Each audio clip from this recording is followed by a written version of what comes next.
This week we focus on 2024. It's the election year. More than 50 countries going to polls. We'll decode some of the most important countries. But first up, the headlines this week. A cargo ship with 15 Indians hijacked off Somalia. All Indian crew on board rescued. Swift action by Marines from the INS. Chennai saves the day.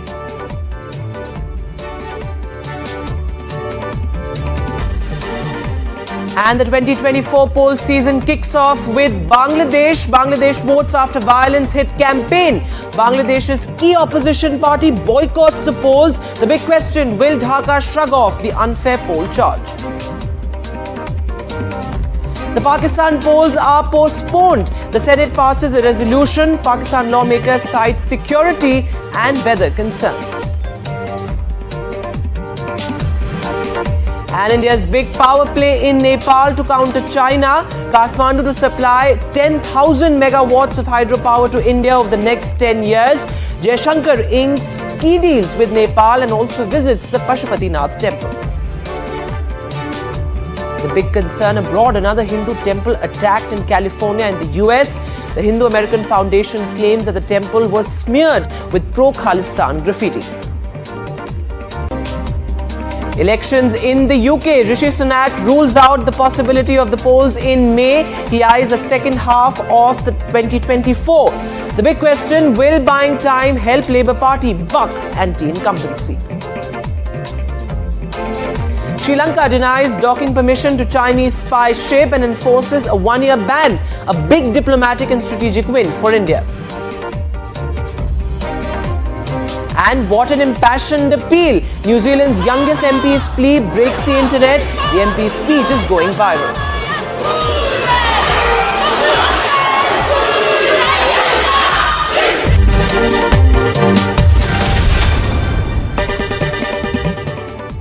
And our big focus on India Global this week. 2024 will go down in global history as the biggest election year.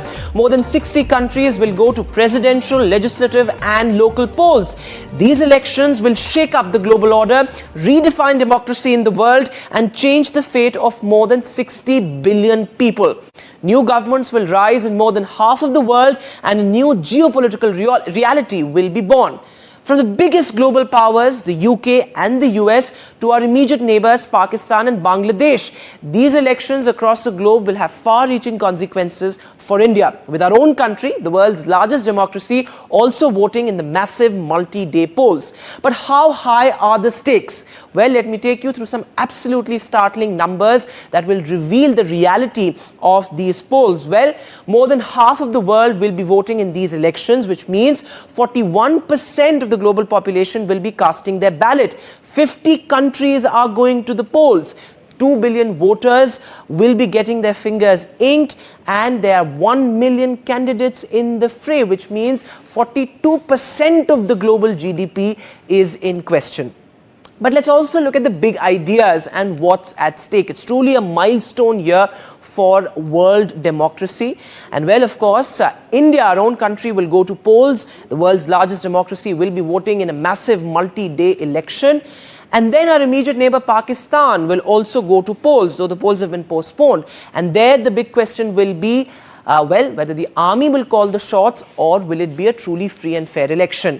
Moving now to our other neighbour, Bangladesh, which goes to polls in just 2 days from now. Will there be a pro-China government there amid China's expanding footprint in the Indo-Pacific? That is a big question. And then going to Taiwan. Well, in Taiwan, will the polls escalate its conflict with China? The stakes are high for India as well. Moving then to Indonesia. Well, Indonesia will vote in the largest single-day election in the world. And then South Africa, where it is a big test for Nelson Mandela's party in post-apartheid South Africa. And then the big European Union elections. Well, is it going to be the rise of the far right yet again? That is a big question there. And then in the UK, well, the UK goes to polls amid the cost of living crisis. Can Sunak return or will the Labour Party make a comeback? And then the US, well, in the biggest test for democracy in the States, will Donald Trump return? That is the big question there. And then in Mexico, well, in Mexico too, democracy is on the line with it being a clear contest between democracy and autocracy. But beginning with our immediate neighbour, the world will witness more than one monumental election every month, and the election season begins with Bangladesh. There are concerns over free and fair elections, and democracy is at stake in our eastern neighbour as well. It has larger global implications. Will Bangladesh elect a pro-China government amid China's rising footprint in the Indo-Pacific? That is what we'll all be looking at. Take a look.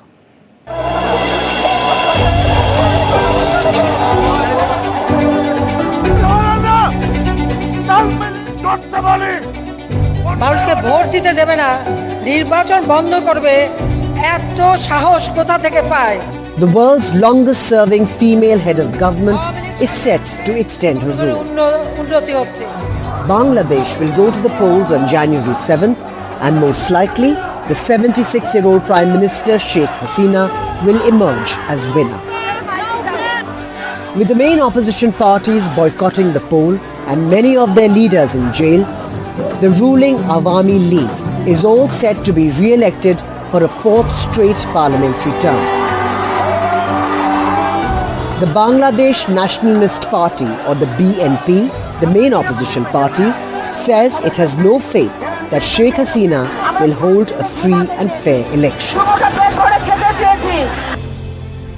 India will be watching closely as the strategically important Chicken's Neck runs between Nepal, Bangladesh and Bhutan. It links northeastern states to the rest of India. The area is of great strategic importance, with China just around the corner. While India would most likely want the Awami League government to continue, the US will keep its focus on Sheikh Hasina, as it has been quite critical of her rule. With Vishal Vivek, Bureau Report, NDTV. And NDTV is live in Bangladesh. Saurabh Gupta is on ground zero joining us from Dhaka. Saurabh, while there are a lot of concerns over free and fair polls, the BNP boycotting the elections, but what is the mood on the ground? Are people hopeful of a free and fair election?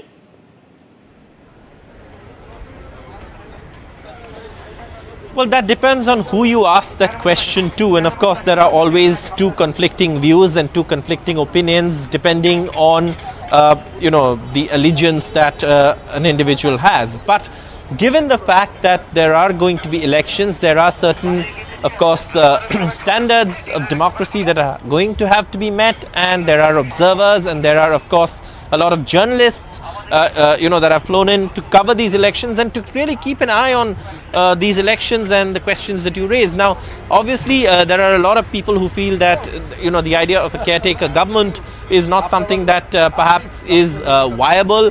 There are some who feel that free and fair elections without a caretaker government is not possible. The Bangladesh Awami League, which is in power, which is the incumbent government, is definitely against that idea. The BNP stressed on that idea and said it would boycott the polls if that didn't happen. It didn't happen, so the BNP is not really in the fray. So it is an interesting election to watch, and really what we've been talking about also is that Bangladesh is really setting off the election season, if one may call it so. There are elections in so many countries, Bangladesh amongst the first in 2024 to go to polls. Of course, many believe that the results in these elections are a foregone conclusion, predicting a victory for the Awami League led by the incumbent Prime Minister of Bangladesh, Sheikh Hasina. And also, there are several other factors, the economy, all of those things are something that people are keeping an eye on, improving people's livelihoods, incomes. All of these things are going to be factors when people go out and vote. The other interesting thing about the Bangladesh elections is, remember, like in India, we have, of course, a counting date, which is usually a day or two after polling ends. But in Bangladesh, the counting starts soon after polling, and within the next couple of hours or next 5 or 6 hours, you have a fair idea of who's winning the election. All of that is there. Tomorrow, of course, there's a very important briefing by the Bangladesh Election Commission on, how these elections are being conducted, what are the practices that have been put in place. We were just hearing the ambassador, Masud bin Momen, the foreign secretary, who gave us an idea of what these elections are going to be, how they're going to be conducted. So it's an interesting election to watch. And of course, we at NDTV will be bringing you live reports from Dhaka, from Bangladesh, as this election gets underway. The elections are on the 7th. And of course, voting will go on the entire day till 4 o'clock in the afternoon, following which counting will start here and we will know the results. Okay. This is also an important election for the entire region. So you'll have other countries like India also closely watching this election.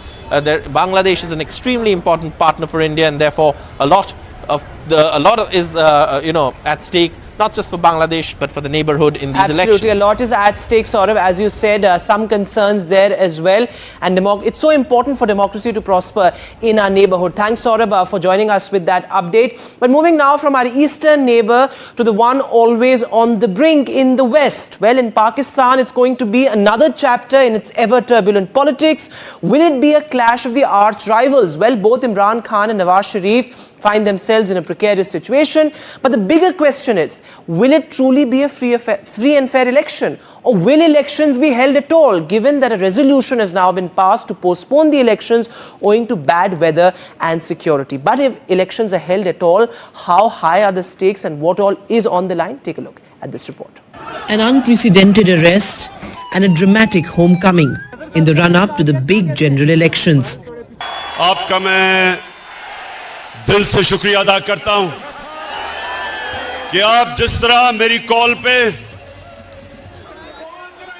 हर पाकिस्तान के कोने से आज यहां आए। हमें एक नए सफर के आगाज की जरूरत है। ये तय करें, आप तय करें कि हम एक नया सफर का आगाज करेंगे, पूरे जोशो खरोश के साथ करेंगे। A turning point in Pakistan's volatile politics, the 2024 polls will be an existential battle for two of Pakistan's most high-profile and controversial leaders. And human rights bodies, including Pakistan's own watchdog, is already questioning the impartiality of the polls. At this point, there is little evidence to show that the upcoming elections will be free, fair, or credible. With Imran in jail and his nomination papers junked, even his party's symbol, the cricket bat, has been snatched away. There have been back-to-back setbacks and humiliations for the Pakistan Tehreek-e-Insaf. Not surprisingly, the party has called the elections a sham. With elections just months away, the tables seem to have turned. Imran Khan's long-time rival and former Prime Minister Mia Nawaz Sharif is hopeful of a historic return as Prime Minister. Once considered Pakistan Army's arch nemesis, Nawaz Sharif is now being accused of striking a deal with the army for his return to Pakistan after years of exile. Nawaz Sharif batted for talks with India at his homecoming rally.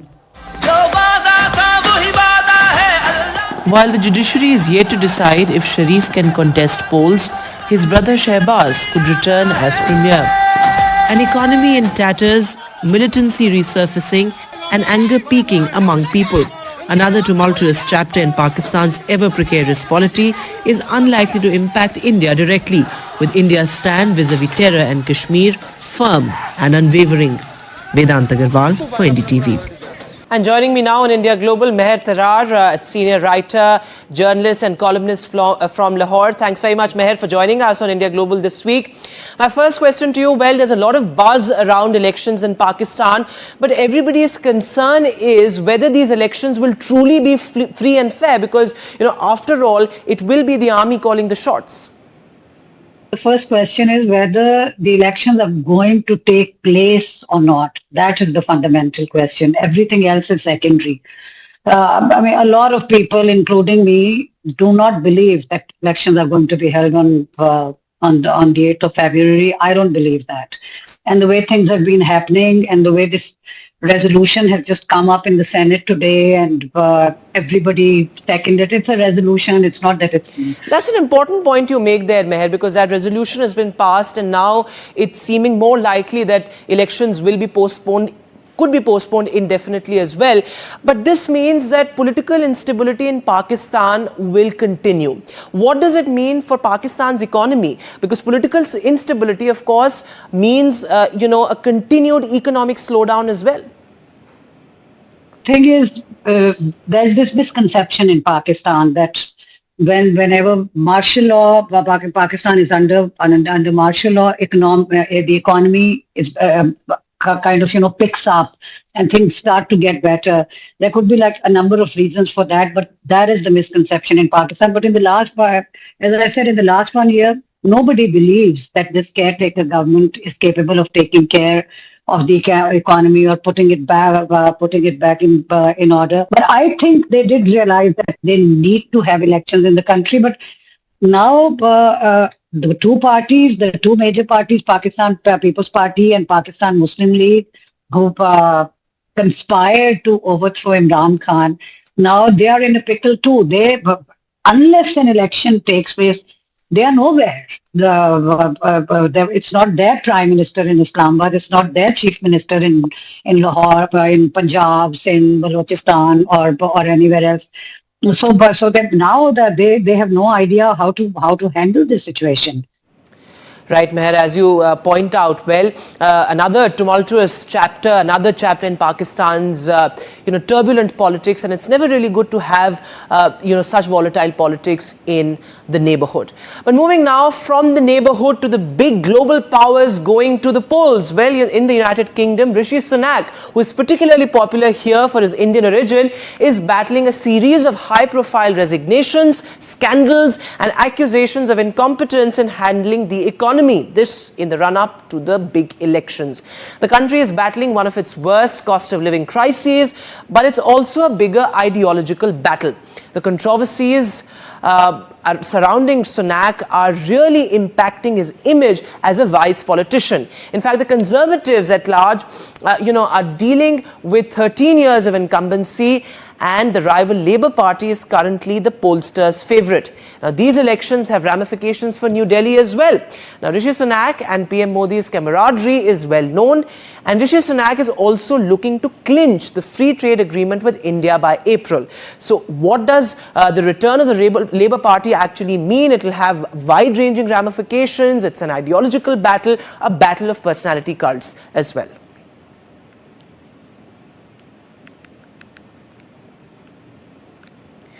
And well, elections not just in the UK but also in the US as well, where there's going to be an interesting battle to watch out for. Will Trump return? That is a big question. Well, joining me now on the broadcast, I'm being joined by Andrew Whitehead, a British journalist. He's joining us live from London. And also with us, Mr. Scott Lucas, somebody who watches the US and the UK very closely. Going across to you, Mr. Whitehead, first. Well, it's going to be an interesting elections in the UK. How high are the stakes for the United Kingdom? The stakes are very high, and I think the likelihood is that there will be a change of government. The Conservatives have been in power for 14 years, and they're deeply divided, unpopular, and they give every impression of being exhausted. So according to the opinion polls, the opposition Labour Party, the centre-left party, is way ahead. And of course, we've got probably about 9 months to go, and a lot can change. But the likelihood is that there will be a change of governing party, and this will make this a particularly landmark election in recent British history. Absolutely, Mr. Whitehead. As you said, these are landmark elections, but just looking at an interesting idea, whether it's the US or, to some extent, the European Union and even in India, the rise of the far right is a fascinating one. How do you look at that?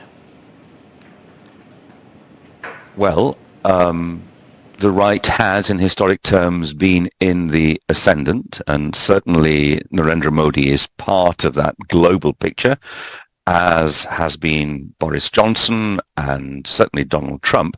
Of course, it's a mixed picture. We have the Democrats governing in America, and there is at least a chance, though it looks as if it's going to be very close, that Joe Biden will win re-election. Britain is likely to move to the left. Germany has a social democratic government, but then we have hard right parties in power in countries such as Italy. So a very mixed picture, but we have an authoritarian populist right-wing current which is coming to the fore, or has come to the fore, in many parts of the democratic world. And for those who are instinctively liberal, that is clearly concerning. Absolutely, and that rise is really fascinating. But just also looking at the implications for India, well, the Modi-Sunak camaraderie is well known, and also, trade relations have been fairly good between India and the UK in the past couple of years, particularly after Rishi Sunak took over. The Rishi Sunak is also looking to clinch the FTA by April. What could be the implications of the possible return of Rishi Sunak or the comeback of the Labour Party? I don't think it's going to make a great deal of difference. I think a Labour government, if we get one, is still going to want good relations with India. It's certainly going to still want a trade deal.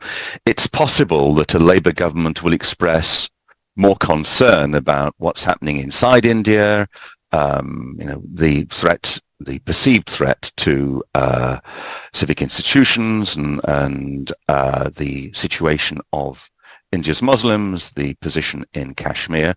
We haven't heard a lot of that from Rishi Sunak's administration. Labour will probably articulate some of these concerns more loudly, but I don't think those will in any way imperil the desire in both Delhi and London to maintain good relations and expand commercial links.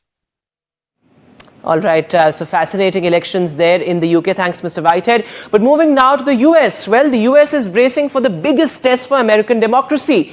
Can he make a comeback? And can he trump 81-year-old Joe Biden, who is fighting his toughest battle and perhaps his last political campaign? But there's much more at stake. Immigration, gun laws, far-right extremism versus liberal politics, democracy, and the great American dream itself. Well, Trump has vowed retribution on his political opponents and said immigrants pollute American blood. Well, these elections also come amid two raging wars in Ukraine and in Gaza, making the government in the US even more critical for the global order. And well, Professor Scott Lucas is with us. He is Professor Emeritus at University of Birmingham. He watches the US very, very closely. Thanks, Mr. Scott, for joining us on India Global this week.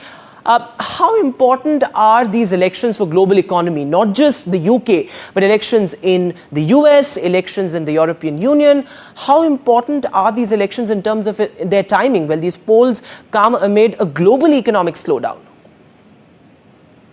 Well, I think it's not an exaggeration to say that these are the most important elections in some of these countries, not just for decades, but indeed going back to the 19th century. I think it's the most important election in the United States since 1865, the most important election in the UK since 1945. And of course, it's a very important year for India in terms of its ongoing developing place within Asia. We're talking about continuing to deal with the economic and social issues after COVID. But having said these global issues are important, I think it's always important to go local. So for example, when we talk about the United States, it's very important to say that this is really an issue of whether the United States system can withstand the efforts by a certain group, and especially by Donald Trump, to tear down that system. Only 3 years. In fact, it's the third anniversary of his attempted coup in 2021. I think in the United Kingdom, the economic damage of Brexit, the unprecedented economic damage of Brexit, and the likelihood that the UK cannot recover from it makes this a special election. And if you talk about India, the question not only of India's aspirations, its economic, its technological aspirations, but the issues of whether communities, different communities, religious and ethnic communities in India, whether all of them have space, have tolerance. I think those are important issues there. Absolutely. And speaking of the timing, Mr. Lucas, these elections also come amid two raging wars. Of course, the world seems to have lost interest in the Ukraine-Russia war, but that is also very much, ongoing. So how important are these elections in that context? Because the leadership and the governments will have to take critical decisions vis-a-vis their foreign policy at a time of war. Let's talk about the United States, for example. When we talk about the Russian invasion of Ukraine, probably the biggest threat to European stability since 1945. It is no secret that Russia has interfered in U.S. elections to try to get Donald Trump elected or to support his election. They did so in 2016, and they will do so in 2024, because it is no secret that Donald Trump blackmailed Ukraine in 2019 by freezing military aid unless they dish dirt on his opponent, Joe Biden. It's no secret that Donald Trump would like to bring the United States out of NATO. So Donald Trump is effectively Russia's candidate in that election. It is no secret that when you talk about European elections, that Russia will try to interfere in those elections as well, because they will want to see candidates who are against aid to Ukraine, candidates like Viktor Orban in Hungary, to see them triumph. And then you have the added issue of Israel and Palestine, and specifically Israel and Gaza. And that is, of course, from country to country, what that has done is that it's mobilized people, I think, to really, sort of say, look, is it the case that we should always have a default position of supporting one side or the other? That our candidates should always be pro-Israeli or pro-Palestinian? And I think those questions will loom large, but they will differ. The way they play out will be different, including in India, because of the local context. Absolutely. Mr. Lucas, thanks very much for joining us on India Global this week. So, the stakes are high. These elections will redefine global polity, reshape geopolitical realities and much more. But more than that, it's about human rights and the quality of lives we lead. That's it on this edition of India Global from all of us here. Goodbye.